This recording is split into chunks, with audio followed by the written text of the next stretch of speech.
Hey guys, Michael Mershon, your Ziegler License Coach, back with you again. Happy Friday. If you have not already, go ahead and subscribe and don't forget to like this video.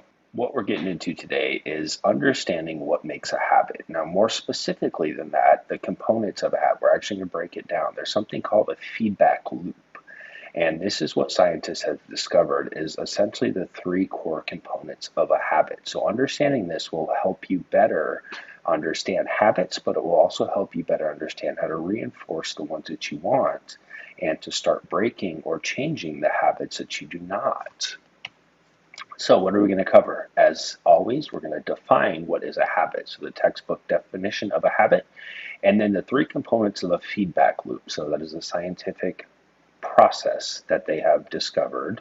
The science of change. As with anything, we want to give you some applicable information so you can actually change, not just have the knowledge.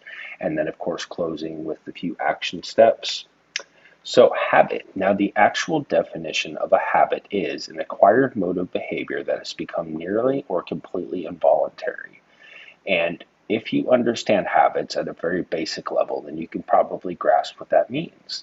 And most of us have habits. There are good habits, there's also bad habits. So of course, the good habits we want to keep and reinforce and make them stronger. The bad habits we want to try to change. And that gets us into our feedback loop. So there's something called a habit feedback loop. And essentially, this is the self-reinforcing circle that habits are made of. So it begins with a cue. So the cue could also be thought of as a trigger. So what triggers the routine is the middle. That's what most people associate with when you say a habit. This is the actual action portion of it. And then, of course, the end is the reward. So the reward is actually what reinforces the cue and the routine because those two steps have been rewarded now, which strengthens the whole circle. So the cue is the first thing that happens. And again, it's like a trigger. So it could be something like hunger. Maybe it's a craving for something like sweets. Maybe you're in a particular mood. You're just feeling kind of down or depressed or sad. Or an action could be something like getting out of bed. And then following that directly is the routine. And again, this is what most people think of when I say habit. So when you say habit, this is the actual action. So this is a routine. So for hunger, for example, it might be ordering fast food. Maybe you're out and about and you're hungry. You didn't bring a snack, so you're going to go through the drive-thru and get some fast food. If it's a craving, you're craving something sweet, for example. Maybe it's going to be eating some chocolate. If it's a particular mood, like you're sad and just down and depressed, then you're going to seclude yourself. Maybe it's a good habit, like you get out of bed every morning and that cues you that you go to the gym. Whatever it is, the routine always follows the cue. And what solidifies those two steps is the reward. So the reward is the closing of the loop and it's a positive reinforcement.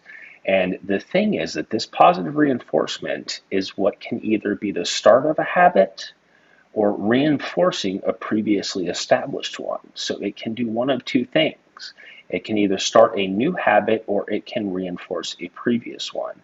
And again, the more something is reinforced, the stronger it becomes. So take an extreme example of a drug addict or an alcoholic. We'll take an alcoholic. An alcoholic might be triggered by something like stress, or maybe something as simple as the effects of last night's drinking wearing off. So he feels hungover. That could be the trigger. Whatever the particular trigger is, the routine is generally the same. Whatever triggers it, the alcoholic is going to turn to drinking. Whether that's hard liquor, wine, beer, whatever the case is, they're going to drink. And the reward for that is the cue. So whatever that stimulus, whatever that trigger was, is then dampened and suppressed. So if it's a feeling of stress, the stress is the cue or the trigger. The routine is to drink. And then the reward is that stress is suppressed or no longer as powerful. And then that reinforces that whole loop. So the good news is that habit loops can be reset. It's very difficult to break a habit completely, but you can shift the routine and therefore interrupt or reset the whole loop. And what that looks like in a nutshell, we're going to go into this in a lot more detail next video, but in a nutshell, what you're doing is keeping the cue. So you're keeping the trigger and you're keeping the reward, but you're replacing the routine.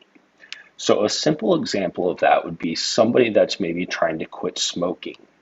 Now, for example, I used to have coworkers that after every meal, they would have to go smoke a cigarette. So after breakfast, they'd have to go smoke a cigarette. After lunch, they'd go smoke a cigarette. After dinner, they'd go smoke a cigarette.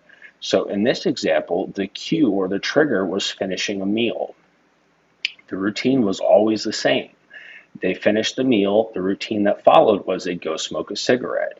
And then the reward, of course, again was the same. So they get that nicotine fix, they get that hit of pleasure. So, what you can do in that particular example, one of the obvious things is to substitute the routine. Instead of smoking a cigarette, you're going to choose some nicotine gum. And what that may look like is you finish your meal, instead of going outside to smoke a cigarette, you pop open some nicotine gum and chew that. That's going to give you the same reward as the cigarette did, therefore reinforcing and changing or resetting that loop. So again, it doesn't happen instantly, it doesn't happen overnight, but given enough times, that would form a new habit. And all you have done is replace the routine. You haven't actually created a new habit. In a sense, you've just kind of hijacked an old one. So that same methodology can be applied to any habit that you have. Going to get into that in more detail next week, but without trying to spend about 2 hours on it, that's in a nutshell. So what can you do this week to actually implement some changes? So the first thing you can do is make a list of habits you'd like to change and actually write them down on paper. And then what we're going to do next week is dive into looking for the cues that start those routines, because each habit has a cue or a trigger that initiates that feedback loop, that cycle, that circle that we get stuck in. So having a better understanding of what your actual habits are will give you a starting point. Once you know what the habit or what that middle routine is, you can work backwards and reverse engineer it to understand the cue and the reward. And understanding the cue and the reward will allow you to replace the routine and actually have it stick. Again, don't forget to like and subscribe, and be sure and come back next week for more.